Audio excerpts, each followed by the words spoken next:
Let's talk about costs. How much does it cost when we make a mistake?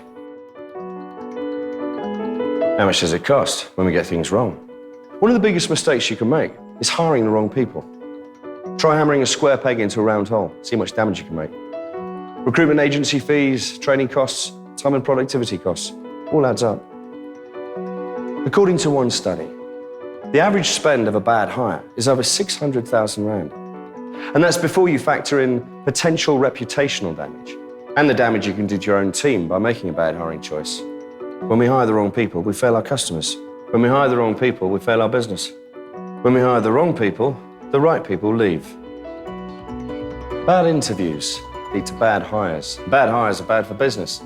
That's why we need to take a very careful look at ourselves before we take a careful look at our potential new members.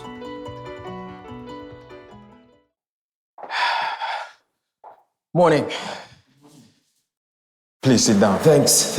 Sorry I'm late, huh? Oh, no, you're not late. Oh, well, I was cutting it a bit fine there, you know. My father always says 15 minutes early is on time. He sounds like a very clever man. Yes, he was. And one hell of a taskmaster. You should hear what he's got to say about handshakes. Handshake. Handshakes. Oh, okay. Oh, stop it there.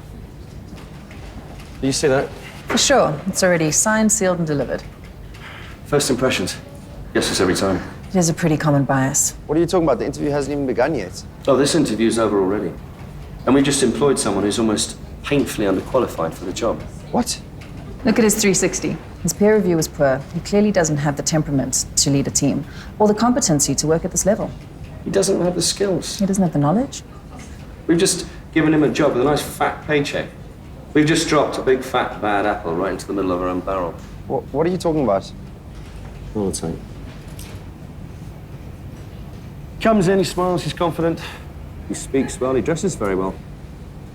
Even has the right accent. I bet he has a firm handshake. Oh, and don't forget the humble brag. Oh yeah, he apologises for being late when he isn't. And then he casually mentions his father, the saint that taught him so well. He shoots, he scores. He pings on a dozen positive biases. We like him and we want him. And we haven't even asked him what his favourite football team is. Are we really that easily influenced? Absolutely. We all have internal biases. We all make instinctive, unconscious judgments. That's why the traditional interview technique doesn't work. If we carry on doing it the way we've always done it, like this, you may as well toss a coin. Roll the tape. Handshakes.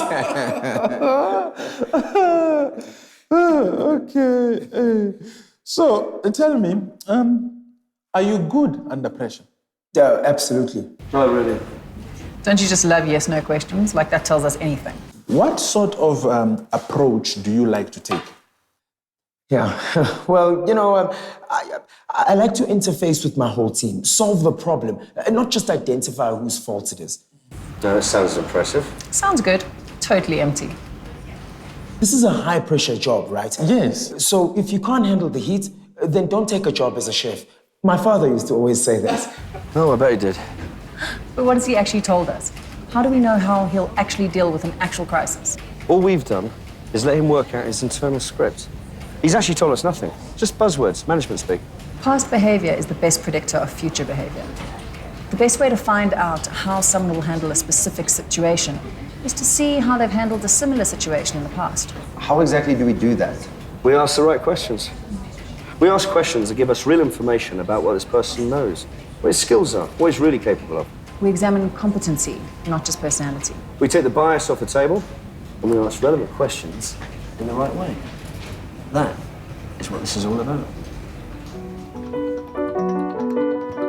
We've all done it. We've all made instinctive judgments about people based on irrelevant information. And that's just the start of what's wrong with the traditional interview technique. Bad questions, poor documentation, scientifically, legally, morally, insupportable decision-making based on a fundamentally flawed process. But it's not our fault.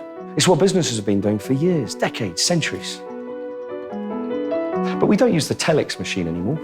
And the fax machine is busy gathering dust in the corner. And we don't really have an excuse to get it wrong.